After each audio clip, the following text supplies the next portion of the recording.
mundo conoce mi escenario, mi voz y mi nombre como una marca global. Pero antes de ser la mujer que el mundo escucha, fui una niña que el mundo intentó callar. No nací para el éxito. Estadísticamente, nací para ser una estadística. Pobre, negra, en el Mississippi segregado, hija de madre soltera. Tenía todo para ser olvidada, pero decidí ser inolvidable. Me llamo Oprah Winfrey y esta es la historia de cómo transformé mis heridas en mi mayor fortuna. Nací el 29 de enero de 1954, en Kosciuszko, Mississippi, en un mundo que parecía demasiado pequeño para soñar en grande. Empecé la vida en una realidad que, para mucha gente, parece escena de película antigua. Camino de tierra, calor, pobreza, trabajo pesado y una especie de silencio alrededor, como si el mundo dijera, quédate en tu lugar. La verdad es que llegué al mundo en una situación complicada. Mi madre era muy joven. Mi padre y mi madre no formaban una familia tradicional, de esas de publicidad. Fui, por mucho tiempo, más niña de quien pudiera cuidarla que niña de una sola casa.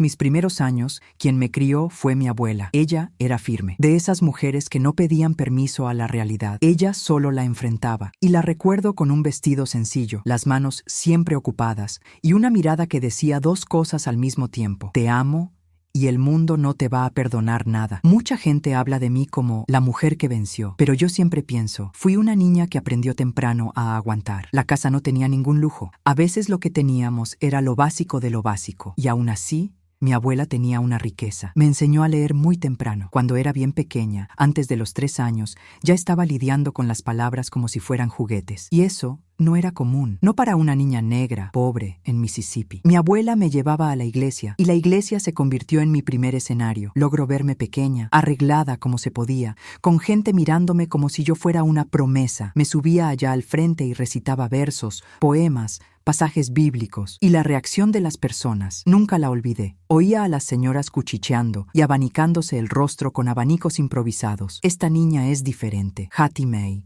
Esta criatura está bendecida. Y yo guardaba aquello. Lo guardaba como si fuera comida para días de hambre. Solo que, mientras ganaba aplausos en la iglesia, mi vida fuera de allí era dura. Cuando naces en la pobreza, existe una humillación que no necesita palabras. Se presenta sola. A veces está en la ropa. A veces está en la forma en que la gente te mira. Recuerdo niños riéndose de mí, comentarios, yo intentando fingir que no me importaba. Y ahí aprendí una cosa muy temprano. Tenía 2 opciones. O aceptaba la historia que el mundo quería darme, o escribía otra. Todavía no sabía el cómo, pero ya sabía el qué. Quería una vida más grande. Cuando tenía 6 años, mi vida cambió de escenario. Salí de aquel ambiente rural y me fui a vivir con mi madre a Milwaukee, Wisconsin.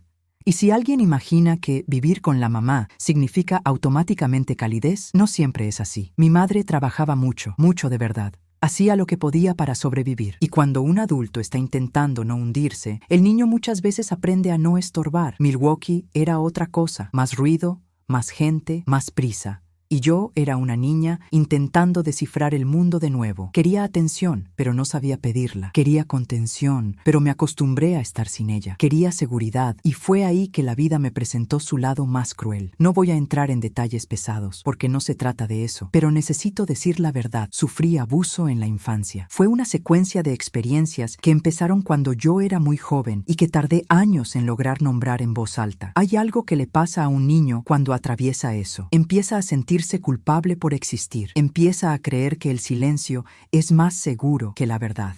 Cargué con la vergüenza antes incluso de entender qué era la vergüenza, y por un tiempo eso desordenó todo en mí. Me volví una niña con 2 versiones, la que sonreía por fuera y la que gritaba por dentro. Tuve momentos de rebeldía, de fuga, de confusión. Hubo un punto en el que parecía estar yendo en la dirección equivocada, como si la vida me estuviera jalando hacia un lugar sin retorno. Y en medio de ese torbellino, a los 14 años quedé embarazada. El bebé nació prematuro y no sobrevivió. Fue un duelo silencioso, mezclado con miedo y vergüenza, a una edad en la que yo apenas sabía cuidarme a mí misma. Recuerdo mirar al techo y pensar, listo, ahora se acabó. Ahora nadie nunca me va a respetar. Ahora soy solo esto. Y es extraño, porque hay gente que mira mi historia hoy y cree que nací con una luz. No nací con una luz. Nací con preguntas, y una de ellas era, Dios, ¿todavía me ves? Fue entonces que mi vida cambió de nuevo. Fui enviada a Nashville para vivir con mi padre. Yo era adolescente y llegué allá como una chica herida, desconfiada,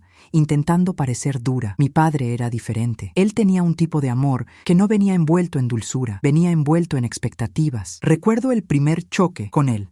Llegué, solté mis cosas e intenté actuar como si nada me afectara. Él me miró, serio, y dijo algo en su tono, firme, directo. En esta casa vas a estudiar, vas a leer. Vas a aprender a ser alguien. Yo quería replicar, quería decir, tú no me mandas. Quería hacer drama, quería correr. Pero, por algún motivo, sentí que allí existía una oportunidad. Y él no era solo discurso. Él ponía reglas, rutina, responsabilidad. No lo voy a romantizar. A veces lo odiaba. Los adolescentes odian las reglas. Recuerdo una noche en la que me quejé, tirada en una silla, con esa postura de nadie me entiende. ¿Por qué está tan encima de mí? Y él respondió, sin levantar la voz, porque no voy a perderte ante el mundo. Esa frase nunca la olvidé. En Nashville, empecé a reconstruir mi mente. Mi padre valoraba la educación como si fuera un pasaporte, y para mí, lo era. Volví a tener esperanza de la forma más simple, por pequeñas victorias. Una buena nota, un profesor elogiando, una sensación de quizás no esté condenada. Me involucré con actividades de oratoria, teatro. Tenía una cosa que, incluso cuando mi vida estaba en ruinas, no había muerto, mi voz.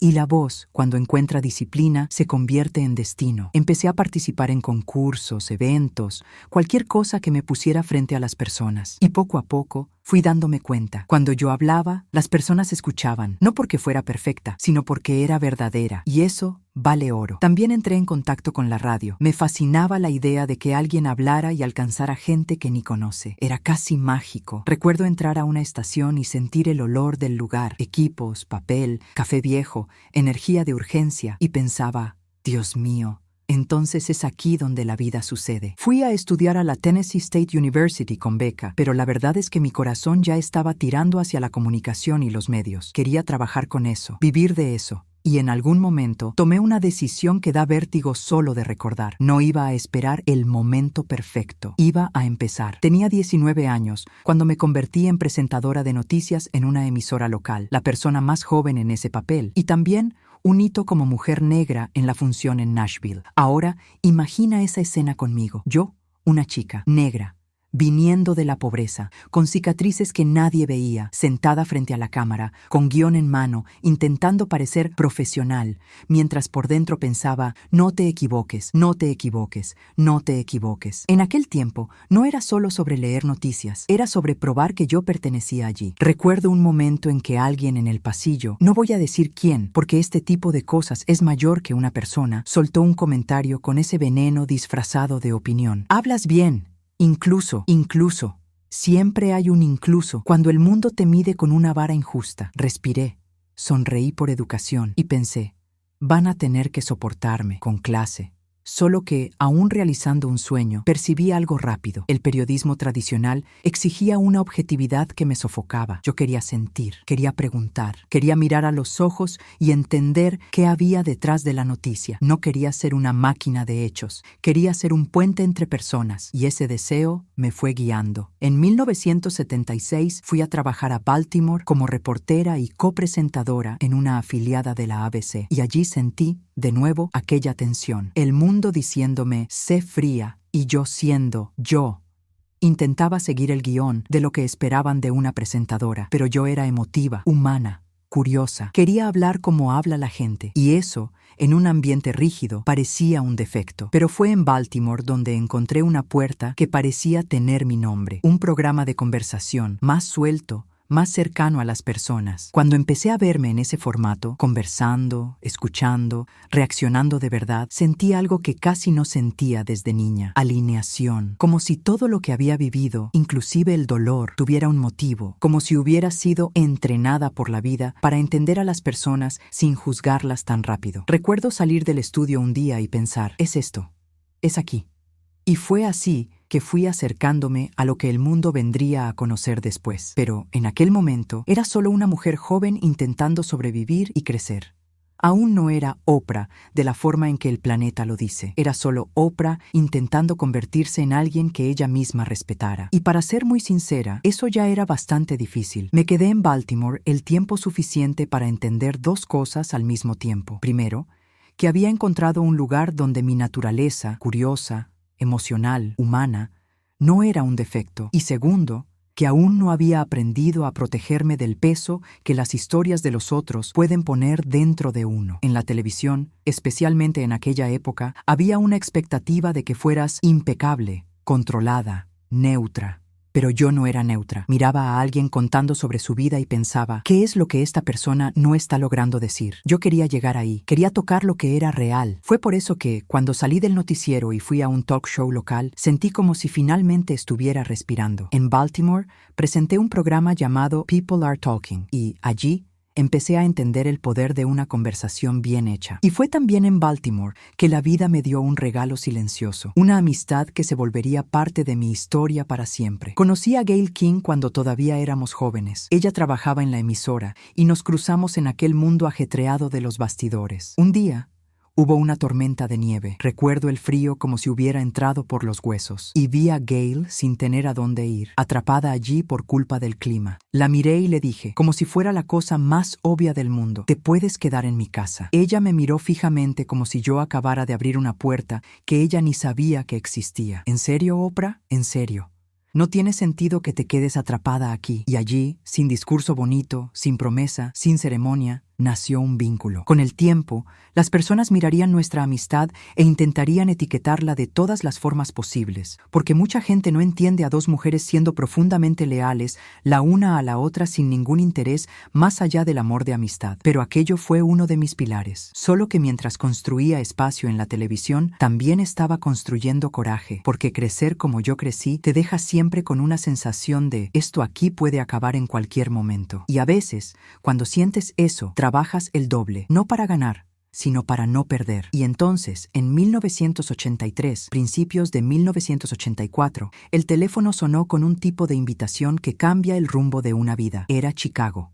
La propuesta era que yo asumiera un programa matutino de baja audiencia llamado AM Chicago en la WLS-TV. Yo era la chica de Baltimore y ellos estaban perdiendo feo contra la competencia. Un hombre llamado Dennis Swanson, que dirigía la estación, quería apostar por mí. Cuando colgué, me quedé mirando a la nada por unos segundos. No tenía una red de seguridad, no era heredera de nada, no tenía plan B cómodo, tenía solo mi intuición y mi disposición para trabajar. Llamé a mi padre. Él todavía era esa voz firme en mi cabeza, incluso cuando yo ya era adulta. «Papá», me ofrecieron Chicago. Del otro lado de la línea, un silencio corto, como si él estuviera midiendo el peso de la palabra. «Chicago es grande, lo sé». «¿Mu? Entonces compórtate como alguien grande». Me reí. Porque él era así. No venía con un abrazo verbal, venía con dirección. ¿Vas a ir? Respiré hondo. Voy a ir. El día que llegué a Chicago, sentí que estaba entrando en una ciudad que no iba a tratarme con delicadeza. Y tenía razón. Chicago tiene esa energía de demuestra. Demuestra que mereces estar aquí. Demuestra que aguantas. Demuestra que eres buena. Recuerdo el primer día como si fuera una secuencia rápida. Maquillaje, luz fuerte, el equipo evaluándome en silencio, el reloj corriendo y yo con ese pensamiento obsesivo que me acompañaba desde adolescente. No te equivoques. Mi primer episodio de AM Chicago salió al aire el 2 de enero de 1984. Y déjame decirte algo que mucha gente no imagina. Cuando asumes un programa que está agonizando, siempre hay gente esperando que sea solo un experimento que no funcionó. Hay gente que quiere decir, ¿viste? No era para tanto. Sentí eso en el aire, pero también sentí una libertad, porque si ya estaba mal, podía intentarlo a mi manera. No tenía interés en parecer una presentadora de porcelana. Quería conversar como conversaba en la vida real. Quería reírme cuando fuera gracioso, ponerme seria cuando fuera serio, emocionarme cuando algo me tocara. Quería ser humana en horario laboral. Al principio, el programa tenía que disputar audiencia y sí, la televisión de ese periodo adoraba el sensacionalismo. A veces, los temas eran demasiado llamativos, demasiado exagerados, demasiado ruidosos, y aprendí ahí, en la práctica, que la audiencia es un lenguaje, pero no es un propósito. El público respondió rápido. En pocos meses, el programa salió del último lugar y se convirtió en el talk show local más visto en Chicago, llegando a superar a Donahue en la ciudad. Recuerdo a alguien del equipo llegando con los números en la mano, con los ojos bien abiertos, como quien dice, no es posible, Oprah. ¿Viste esto? Tomé el papel, leí, y por unos segundos no logré celebrar, solo sentí alivio. Un alivio tan grande que casi dolió, porque en el fondo, la niña que fui siempre creyó que las cosas buenas se le iban a quitar. Y cuando no me las quitaron, empecé a cambiar por dentro. Fue en esa fase que empecé a pensar diferente sobre el control. Empecé a entender que si dependía solo de las decisiones de otros, siempre sería vulnerable. Había visto eso demasiado en la vida. Había vivido eso demasiado en la infancia. No quería repetir ese patrón en mi carrera. Y fue ahí que empecé a prestar atención a una palabra que, en aquella época, poca gente en la televisión quería que un presentador dijera: propiedad. ¿Quién manda en el programa? ¿Quién decide qué entra y qué sale? ¿Quién se queda con el valor de lo que se crea? Y mientras estaba viviendo ese cambio en Chicago, pasó otra cosa que parecía improbable. Me llamaron para actuar en el cine. En 1985 participé en El color púrpura, The Color Purple, dirigida por Steven Spielberg, basada en el libro de Alice Walker. Siempre digo que ese papel me atravesó. No entré en esa película como una estrella de Hollywood. Entré como una mujer que conocía el dolor, que entendía el silencio, que entendía la humillación y que también entendía la fuerza. Y mira, no voy a fingir que estaba tranquila. Recuerdo estar en el set y pensar: ¿qué estoy haciendo aquí en medio de estas personas? Soy una presentadora de TV. Hubo un momento en que le dije a alguien, en un desahogo, medio riendo de nervios: voy a arruinarlo todo. Y la respuesta fue simple: de ese tipo que te cambia la postura. Solo necesitas ser verdadera. Y lo fui. La película fue nominada a muchos premios y recibí una nominación al Oscar a Mejor Actriz de Reparto por ese papel. Y al mismo tiempo, volví a Chicago con una percepción nueva. No era solo una comunicadora, podía ser una productora, una creadora, una dueña de mi destino. Alrededor de 1985, el programa local ya estaba tan fuerte que se volvió prácticamente inevitable poner mi nombre en el título. AM Chicago pasó a ser conocido como The Oprah Winfrey Show, solo que el paso más grande todavía estaba por venir. Recuerdo escuchar la conversación sobre ir a nivel nacional como si fuera un sueño lejano y al mismo tiempo una trampa. Porque ir a nivel nacional parecía glamoroso, pero también podía significar perder el control, perder identidad, volverse producto de alguien. Y fue ahí que personas importantes a mi alrededor empezaron a empujar la idea con fuerza. Una de las historias más conocidas de esta fase involucra al crítico de cine Roger Ebert, quien me habría incentivado a aceptar la distribución nacional. La verdad es que, cuando estás frente a una puerta gigante, no es solo emoción lo que sientes. Sientes miedo también, miedo de fallar en público, miedo de volverte una broma nacional, miedo de ser demasiado grande y no caber más en ti misma. Llevé esto a una conversación con Gail, porque ella siempre fue mi lugar seguro para hablar sin maquillaje. ¿Y si no puedo con esto? Ella me miró con esa firmeza dulce suya y soltó algo que yo necesitaba escuchar. Ya pudiste con cosas peores sin ninguna cámara. Ahora vas a poder con cámara. Ahí no hay argumento. Entonces firmé un acuerdo de sindicación y el programa se estrenó nacionalmente el 8 de septiembre de 1986, con distribución de King World. Y cuando digo que la vida cambió, quiero decir que, de repente, ya no estaba hablando solo con Chicago, estaba hablando con América. Recuerdo la sensación del primer día con alcance nacional, como si fuera un peso en el pecho. Sabía que, a partir de ahí, cada gesto mío iba a ser analizado, cada palabra iba a tener eco. Y cuando creces sin protección, aprendes a anticipar el ataque. Pero también había otra sensación, la de misión, porque me di cuenta de que un micrófono no es solo un objeto. Un micrófono es un destino cuando cae en la mano correcta. Y en ese momento todavía estaba aprendiendo cuál sería mi forma correcta. Necesitaba sostener un programa diario, con audiencia enorme, con presión comercial, con expectativas irreales. Y al mismo tiempo sentía dentro de mí un cambio. Ya no quería hacer solo lo que llamaba la atención, quería hacer lo que transformaba. Fue en esta fase que tomé otra decisión que mucha gente no entendía. Iba a construir mi propia estructura. En 1986 creé Harpo Productions. Harpo es Oprah al revés, como una forma de tener más control sobre lo que creaba y sobre el rumbo de mi trabajo. Recuerdo gente del medio diciendo, directa o indirectamente, que era demasiada osadía. Eres presentadora, Oprah, como si una presentadora no pudiera ser dueña, como si una mujer negra no pudiera firmar su propia trayectoria. Y yo respondía con trabajo. Trabajaba como si cada episodio fuera un ladrillo, porque era eso mismo. Estaba construyendo una casa que pudiera llamar mía. En esa época, la pauta del programa todavía era una mezcla de todo. La televisión diurna tenía esa hambre de drama, de conflicto, de historias que causaran impacto. Y yo, honestamente, estaba descubriendo en el camino cuál era la frontera entre entretenimiento y explotación. Es difícil admitir esto, pero es parte de la verdad. También me equivoqué aprendiendo. También fui arrastrada por tendencias del medio. También necesité mirarme al espejo en algún momento y pensar, ¿es esto realmente lo que quiero poner en el mundo? Y mientras hacía ese ajuste por dentro, también me expandía por fuera. En 1989, actué y también produje un proyecto importante para la TV, The Women of Brewster Place. Y en 1990, avancé un paso más, creando una estructura para cine, Harpo Films. Todo eso no fue apenas crecimiento profesional. Fue para mí un intento de romper un ciclo, porque había visto, desde niña, qué fácil es que alguien te quite aquello que no lograste proteger. No quería que la Oprah adulta viviera la misma fragilidad de la Oprah niña. Y, en medio de esa construcción, nunca olvidaba de dónde venía. A veces, tarde en la noche, después de grabar, después de reuniones, después de discutir contratos y porcentajes y plazos,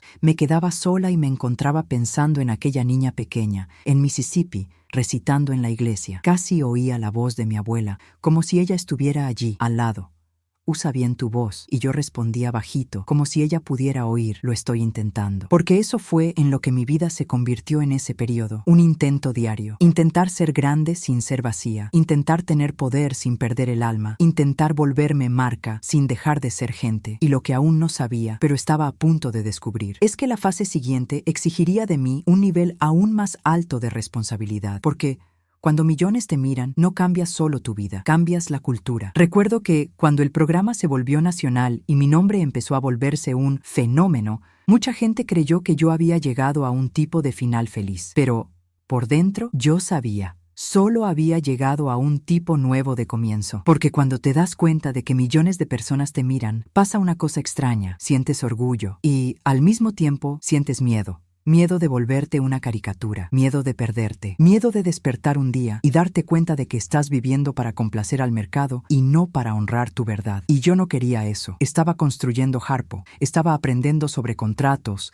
derechos, propiedad, producción.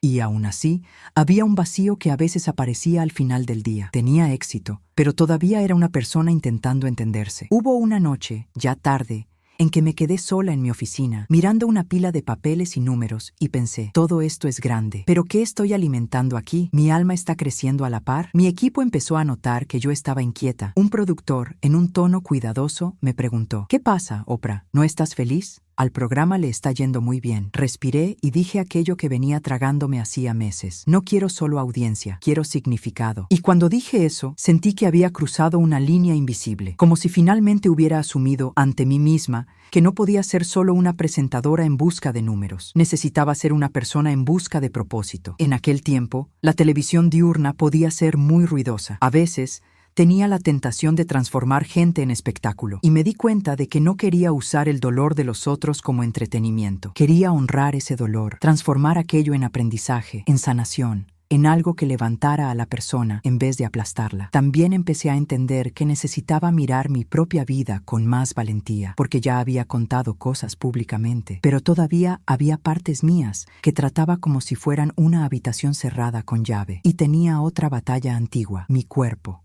Siempre hablo de eso con honestidad porque sé cuánto nos afecta, especialmente a las mujeres. Mi peso subía, bajaba, y cada variación parecía volverse un titular. No era solo cambio físico, era juicio. Era gente creyendo que tenía derecho a decidir lo que yo valía con base en mi talla. Hubo un momento en que pensé, me cansé de ser rehén de esto, y me lancé a rutinas, dietas, disciplina. Llegué a hacer cosas que hoy, mirando con calma, veo como parte de mi intento de controlar la vida por algún lado. Porque cuando no lograste controlar el dolor allá atrás, intentas controlar cualquier cosa que esté a tu alcance. En uno de esos períodos, perdí mucho peso e hice un gesto que se volvió famoso. Entré al escenario empujando un carrito lleno de grasa para mostrar cuánto había perdido. En el momento, creí que era una manera fuerte de decir, yo puedo, pero con el tiempo, fui entendiendo que nuestra relación con el cuerpo no cabe en un truco de TV. Es más profunda, es emocional, es historia. Y fui aprendiendo poco a poco a dejar de castigarme y empezar a escucharme. También fui descubriendo lo que era tener una vida afectiva frente al público. Conocí a Stedman Graham y nuestra relación empezó en un tiempo en que mi vida ya estaba muy expuesta. Y hay algo que la gente no entiende. Cuando el mundo te observa, cree que puede exigirte un guión. Cásate. Matrimonio, bebé, final feliz de la forma que yo imagino. Y aprendí, en la práctica, que necesitas vivir tu vida con honestidad, no con expectativas ajenas. Hubo un día en que alguien, sin ninguna vergüenza, me preguntó, Oprah, ¿cuándo te vas a casar? Y respondí riendo, pero con un tipo de firmeza por detrás. Cuando yo quiera, si yo quiero. Stedman y yo llegamos a comprometernos a principios de los años 90 y aquello se volvió un circo. Sentía como si cada persona en el país estuviera opinando sobre mi intimidad y me di cuenta de que, para mí, el compromiso no necesitaba del espectáculo. Quería amor con paz, no amor como titular. Y mientras reorganizaba la vida por dentro, una cosa hermosa estaba pasando por fuera. Finalmente, estaba creando el formato de programa que siempre soñé. Hubo un punto de inflexión claro, lo recuerdo como si fuera ahora. Me senté con el equipo y dije, a partir de hoy, no quiero hacer más televisión que humilla, quiero hacer televisión que eleva. Uno de los productores me miró, preocupado. ¿Pero y la audiencia? Y respondí de la forma más simple. La audiencia me va a acompañar si soy verdadera. Y si no me acompaña, entonces prefiero perder números que perderme a mí misma. Esa decisión cambió todo. Empecé a traer conversaciones más profundas. Empecé a hablar de superación, de trauma, de elecciones, de espiritualidad, de perdón, de libros, de autoconocimiento. Empecé a invitar a personas que inspiraban, y no solo a personas que impactaban. Y también empecé a entender que mi voz no era solo una voz, era un puente. En 1993 viví uno de esos momentos en que te das cuenta de que estás en el centro de la cultura. Entrevisté a Michael Jackson, y aquello fue gigantesco. No era solo una entrevista, era un evento. La presión era surrealista, porque todo el mundo quería respuestas, secretos, reacciones, frases de impacto. Antes de salir al aire, recuerdo respirar hondo y pensar, no hagas de esto un circo, haz de esto una conversación. En algún momento, tras bambalinas le dije, intentando romper el hielo, la gente no te ve como un hombre común. Y él, con una mirada que mezclaba cansancio y delicadeza, respondió algo que se quedó conmigo. Desearía que me vieran. Fue una noche que me enseñó mucho sobre la fama, sobre la soledad, sobre cómo el mundo transforma a seres humanos en símbolos y después se siente con el derecho de juzgar al símbolo como si no sangrara. Y ese tipo de entendimiento empezó a moldear no solo mi programa, sino mi postura ante la vida. En esa misma década, también aprendí sobre valentía en otra área, negocios. Ya estaba creciendo como productora, invirtiendo en contenido, construyendo estudios, equipo, estructura. Y crecer a ese nivel significa atraer no solo aplausos, sino ataques. Uno de los episodios más difíciles fue cuando hablé en el programa sobre un tema que estaba en las noticias y que generó pánico en mucha gente, la cuestión de la vaca loca y la seguridad de la carne. Expresé preocupaciones, como mucha gente expresaba en aquel periodo, y eso generó una reacción enorme. Fui demandada por representantes de la industria ganadera de Texas, y aquello se volvió una batalla larga, pública, pesada. Hubo un día en que salí de una audiencia y me senté en el auto sintiendo el corazón latir en la garganta. Miré por la ventana y pensé, es esto.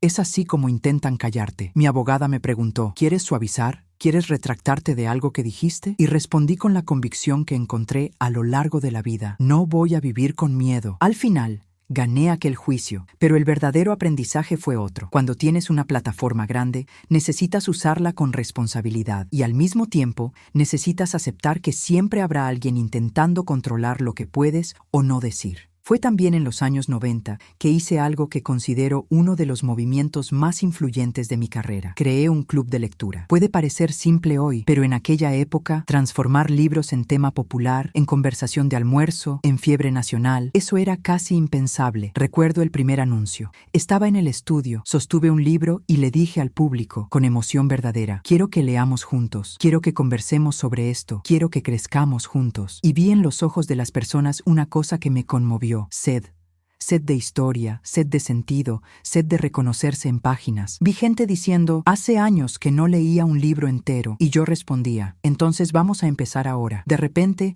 libros se volvían bestsellers porque estábamos leyendo en comunidad. Autores ganaban espacio, editoriales corrían, y yo pensaba, mira nada más, la televisión puede hacer esto, puede llevar profundidad a la casa de las personas. En la misma época, me arriesgué de nuevo en el cine con un proyecto que me marcó. Produje y actué en Beloved, basado en la obra de Toni Morrison. No fue un camino fácil, y no todo el mundo abrazó esa película como yo esperaba, pero para mí, Aquello era más grande que la taquilla. Era contar historias que importaban. Era dar cuerpo y voz a un dolor histórico, a memorias que muchas veces fueron empujadas a la oscuridad. Y conforme los años avanzaban, fui expandiendo lo que la gente llamaba el imperio Oprah, pero siempre intentaba recordar. No quería un imperio por vanidad, quería un impacto. Creé proyectos de caridad. Empecé a estructurar iniciativas de donación, de becas, de ayuda en desastres, de apoyo a comunidades, porque para mí el dinero sin propósito se vuelve un peso. Y yo sabía lo que era necesitar, sabía lo que era ser la niña que no tenía. Entonces, cuando podía, quería devolver. Y en medio de todo eso, me fui rodeando de personas que alimentaban mi espíritu. Conocí y me acerqué a nombres que se volvieron referencias en mi jornada. Escritores, pensadores, líderes espirituales, personas que hablaban de sanación de una forma que no era superficial. Y me abrí muy públicamente a la idea de que existe una vida interior tan importante como la exterior. Hubo un día en que conversé con alguien que admiraba mucho, una especie de mentora para mí, y me desahogué. A veces siento que estoy cargando el mundo. Y ella respondió con una calma firme. Entonces, deja de cargar, empieza a servir. El mundo no necesita que cargues, necesita que seas un canal. Aquello me atravesó, porque me di cuenta de que había confundido responsabilidad con peso. Creía que, para ser útil, necesitaba agotarme. Y empecé a aprender otro camino. El de hacer con presencia, sin destruirme. Conforme el programa avanzaba, también aprendí a lidiar con las críticas, porque cuando te vuelves grande, te vuelves blanco. Te vuelves pantalla donde las personas proyectan amor y odio. Escuché de todo. Que era demasiado buena, que era demasiado mandona, que era demasiado emocional, que era demasiado poderosa. Y en algún momento me reí sola y pensé, si estoy siendo demasiado para todo el mundo, entonces tal vez solo estoy siendo yo. A finales de los años 90 y entrando en los años 2000, ya estaba en una posición en la que podía tomar decisiones que antes serían imposibles. Pude expandir mi producción, consolidar mi empresa, estructurar nuevos proyectos y también empezar a planear algo que ni imaginaba al inicio de mi carrera, un legado que fuera más allá de mi presencia diaria en la TV. Y aún así, por dentro, continuaba intentando responder a una pregunta simple que me acompañaba desde la niña de Mississippi. ¿Cómo puedo usar mi voz de la forma correcta? Porque nunca olvidé lo que es no ser escuchada, nunca olvidé lo que es ser invisible, nunca olvidé lo que es sentir que nadie viene a salvarte. Entonces, si la vida me dio un micrófono, quería que ese micrófono fuera una mano extendida. Entré en los años 2000 con una sensación curiosa. Ya había llegado a lugares que la niña de Mississippi ni se atrevía a imaginar, pero no quería que mi vida se volviera solo repetición de éxito. Quería crecer por dentro a la misma velocidad que crecía por fuera. Y fue en esa época que sentí un impulso muy fuerte de crear algo que fuera más íntimo, más de casa. Menos apenas TV y más compañerismo. Recuerdo estar en una reunión con gente de revistas, una mesa llena de ideas, portadas, títulos, debates sobre lo que vende y lo que no vende. Y fui bien directa, porque siempre fui así cuando sé lo que quiero. No quiero una revista que haga que la mujer se sienta menos. Quiero una revista que haga que la mujer se sienta más. Alguien preguntó, ¿más qué?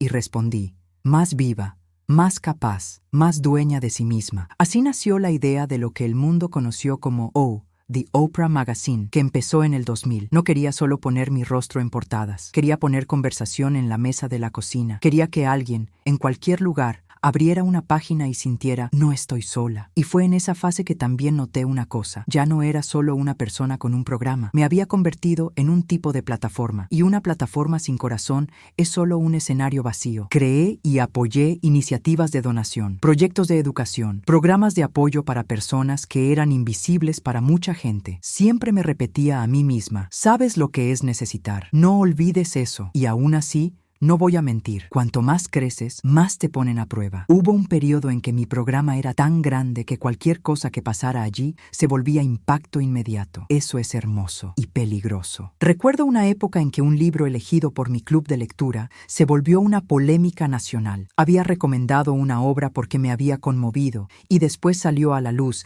que partes de la historia no eran exactamente como habían sido presentadas. La discusión tomó una proporción enorme. Mucha gente quería que yo lo dejara pasar. Mucha gente quería que yo destruyera a alguien y me quedé en medio de esa tormenta pensando, ¿qué es responsabilidad cuando tienes influencia? No soy perfecta, me equivoqué, aprendí. Tuve que mirar mi propio entusiasmo y entender que a veces mi amor por una historia no puede sustituir mi deber con la verdad. Y ahí En 2005 sucedió una escena que el mundo entero comentó por años. Una entrevista que se salió de control emocional. Un invitado, famoso, carismático, explosivo, se emocionó y vi la conversación volverse un tipo de espectáculo. Yo estaba allí, sonriendo, intentando conducir, intentando mantener aquello dentro de un riel y pensando por dentro: ok, Oprah, respira, sostén la sala. Después, tras bambalinas, alguien de producción me dijo: esto se va a convertir en el tema del planeta. Y respondí de la manera más simple: entonces, que se convierta... Pero espero que la gente también aprenda que la emoción sin conciencia se vuelve confusión. En esa misma década, una de las decisiones más profundas de mi vida estaba tomando forma: mi compromiso con la educación de las niñas. La idea de construir una escuela en Sudáfrica no nació como un capricho. Nació de una pregunta antigua: si pudiera volver en el tiempo y ayudar a la Oprah niña, ¿qué le daría? Le daría maestros que creyeran en ella, le daría seguridad, le daría libros, le daría un lugar bonito, porque la belleza también educa, la belleza enseña que mereces cosas buenas. Recuerdo conversar sobre esto y, en algún momento, conocer a Nelson Mandela y sentir algo que no logro explicar bien. Él tenía una presencia que parecía calmar el aire. Y cuando hablé sobre el deseo de invertir en educación, sentí que aquello no era solo un proyecto, era un llamado. Años después, en 2007, cuando la escuela finalmente abrió, me paré frente a aquellas niñas y sentí algo que me tomó desprevenida. Un amor casi maternal, un orgullo, un miedo también, porque sabía que, cuando prometes transformar vidas, necesitas estar lista para sostener la promesa con acciones, no con discurso. Las miré y les dije algo que me hubiera gustado que alguien me hubiera dicho a mí cuando era pequeña: ustedes no son lo que les pasó, ustedes son lo que eligen llegar a ser. Y aún así, no todo fue simple. Hubo desafíos, críticas, momentos en que necesité lidiar con problemas internos, con dolores reales de adolescentes reales, con responsabilidades que no aparecen en fotos bonitas. Y aprendí que la caridad no es un evento, la caridad es compromiso continuo. Llegando más cerca de 2010, ya llevaba décadas hablando con el público todos los días. Y hubo un momento en que me senté sola, en silencio, y me pregunté: ¿vas a hacer esto para siempre? La respuesta vino como una sensación, no como una frase, pero era clara. Necesitaba cerrar aquel ciclo con dignidad. Anuncié que The Oprah Winfrey Show terminaría en 2011 y recuerdo el día en que dije eso en voz alta y sentí el estudio volverse diferente, porque las personas no estaban apenas viendo terminar un programa. Se estaban despidiendo de un hábito, de una compañía, de una rutina emocional. Después del anuncio, alguien me preguntó: ¿por qué parar cuando todavía estás en la cima? Y respondí una cosa que me salió del fondo: porque quiero elegir mi vida. No quiero que mi vida elija por mí. El último año del programa fue una montaña rusa. Hice episodios especiales, agradecí, lloré, reí, revisité memorias e intenté, por encima de todo, honrar esa jornada. Al final, cuando miré al público y sentí aquel océano de personas, pensé en la niña que recitaba en la iglesia y casi pude oír el eco de aquel pasado diciendo: lograste salir. Pero también pensé: ahora necesitas aprender a quedarte, porque cerrar un ciclo tan grande es como salir de un ruido y entrar en un silencio. Y el silencio puede ser aterrador cuando viviste décadas rodeada de aplausos. Solo que no estaba yendo hacia la nada, estaba yendo hacia un proyecto enorme, arriesgado y nuevo: la creación y consolidación de mi propio canal, el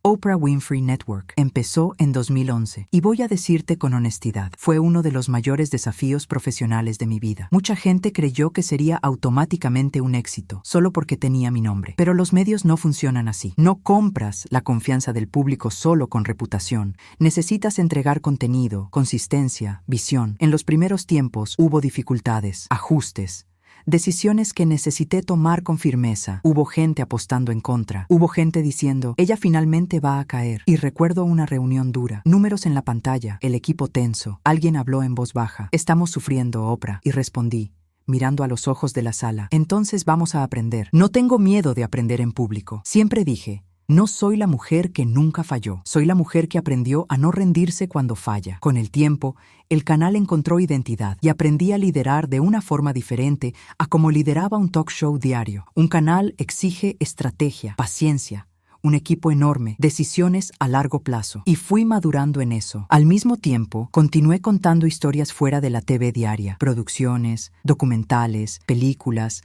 participaciones como actriz, proyectos que elegía más por el mensaje que por la fama. Actué en películas y producciones que hablaban de historia, de lucha, de familia, de trauma, de esperanza. Y cada papel era, de alguna forma, un espejo de algo que veía en el mundo. Y también viví momentos en que mi voz fue llamada más allá del entretenimiento. Uno de ellos fue en 2018, cuando subí a un escenario de premiación y hablé sobre tiempo, verdad y esperanza. Sentí el peso simbólico de aquel momento. No era solo un discurso, era una señal de que la cultura estaba sedienta de coraje y de integridad. Pero déjame contarte un lado menos glamoroso. Detrás de cada momento histórico, existe una persona con días comunes. Yo también despierto cansada. Yo también tengo inseguridades. Yo también tengo pérdidas. Perdí personas importantes. Mi madre murió en 2018. Mi padre murió en 2022. Y cuando pierdes a los padres, aunque seas adulta, algo en ti vuelve a ser niña. Vuelve a querer contención. Vuelve a querer preguntar, ¿lo hice bien? ¿Los honré? Recuerdo quedarme pensando en mi padre, en las reglas, en el enfoque, en la disciplina, y sentir una gratitud profunda, porque, a su manera, él me salvó. Y hablando de salvar, también necesité aprender a salvarme de mí misma, especialmente en relación con mi cuerpo y la vergüenza. Por muchos años viví expuesta al juicio público por causa del peso. Era como si el mundo hubiera decidido que yo necesitaba probar mi valor a través de una balanza. Llegó un punto en que dije, basta. Pasé a hablar sobre salud de una forma más madura. Dejé de fingir que todo era fuerza de voluntad. Aprendí más sobre genética, metabolismo, emociones, y empecé a aceptar que no necesitaba vivir castigándome. Estuve vinculada por años a Weight Watchers y después, en 2024, decidí salir de la junta y donar mis acciones, porque no quería que nadie dijera que yo estaba tomando alguna decisión de salud por interés financiero. Quería paz, transparencia, coherencia. Y hablé públicamente, también, sobre usar medicación prescrita como una herramienta de mantenimiento de salud, sin vergüenza, porque estaba cansada del teatro del sufrimiento, cansada del sufre para merecer. Quería vivir con más verdad. Tuve una conversación íntima con una amiga, de esas conversaciones en las que no estás actuando, y me desahogué. Pasé demasiado tiempo castigándome, y ella respondió, entonces empieza a tratarte como tratarías a una niña que amas. Y aquello me impactó, porque traté a tantas personas con compasión, y por años me traté a mí misma como una enemiga. Con la llegada de la pandemia en 2020, también sentí una responsabilidad enorme. El mundo tenía miedo, estaba confuso, aislado. Y volví al formato de conversaciones especiales, no como la presentadora diaria, sino como alguien intentando ayudar a darle sentido al caos. Escuché a médicos, especialistas, personas comunes. Intenté crear espacio para la información y la calma, porque sé que, cuando el mundo tiembla, la mente necesita suelo firme. En los años siguientes, continué haciendo proyectos especiales, entrevistas seleccionadas, conversaciones profundas. Pasé a elegir más, a decir no con más facilidad, a decir sí solo cuando sentía que el sí tenía alma. Y hubo un momento reciente, ya en esta fase, en que la tecnología se volvió el centro de todo, en que me vi frente a otro tipo de tema gigantesco, inteligencia artificial. Participé y produje un especial para intentar traducir el asunto para personas comunes, para que todo el mundo entendiera que el futuro no es de alguien allá arriba, es nuestro. Y cuando miré aquello, pensé, pasé toda la vida intentando hacer que lo complicado fuera humano. Esto es solo una versión más del mismo llamado. Y mientras hacía esos proyectos, mi vida personal seguía en un ritmo más silencioso de lo que las personas imaginan. Vivo en un lugar que, por mucho tiempo, fue mi refugio, un espacio de naturaleza, de tierra, de cielo, de calma. Aprendí a disfrutar del silencio, aprendí a disfrutar de la rutina sin cámara, aprendí a reconocer que el valor de la vida no está en cuánto te ve el mundo, sino en cuánto te ves a ti misma. Gail y yo seguimos siendo amigas, aquellas amigas que no necesitan demostrar nada. Nos reímos, conversamos por horas, nos apoyamos. Y si hay una cosa que aprendí es que el éxito sin amistad se vuelve soledad. Stedman y yo seguimos con nuestra historia a nuestra manera, lejos del modelo que la gente quiere imponer. Nunca tuve hijos biológicos, pero siento un amor enorme por jóvenes a quienes acompañé, por niñas que crecieron con oportunidades que ayudé a abrir. Y eso, para mí, es una forma de maternidad también, cuidar del futuro. Ahora, mirando todo en perspectiva, logro ver una línea que atraviesa cada fase de mi vida. La niña pobre de Mississippi, la adolescente herida, intentando sobrevivir, la joven determinada, descubriendo su propia voz, la mujer construyendo una carrera, la empresaria aprendiendo a tener propiedad, la comunicadora descubriendo propósito, la persona intentando, todos los días,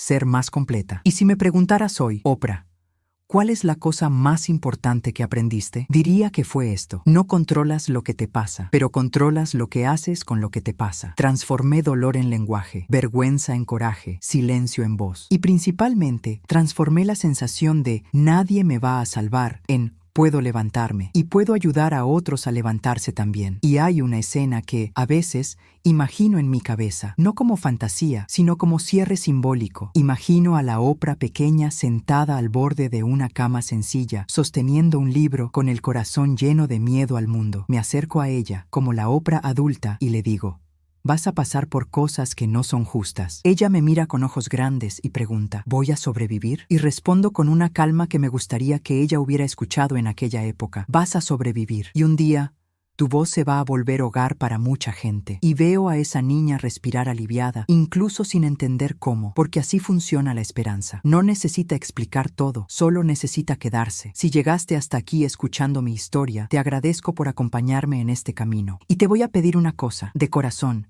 No trates tu vida como si ya estuviera escrita. Todavía puedes elegir capítulos mejores. Y si te gustó esta historia y quieres escuchar más historias contadas así, con alma y verdad, dale like a este video, suscríbete al canal y sigue de largo con el próximo contenido que aparezca ahí para ti, porque a veces una historia correcta, en el momento correcto, cambia la forma en que nos vemos a nosotros mismos.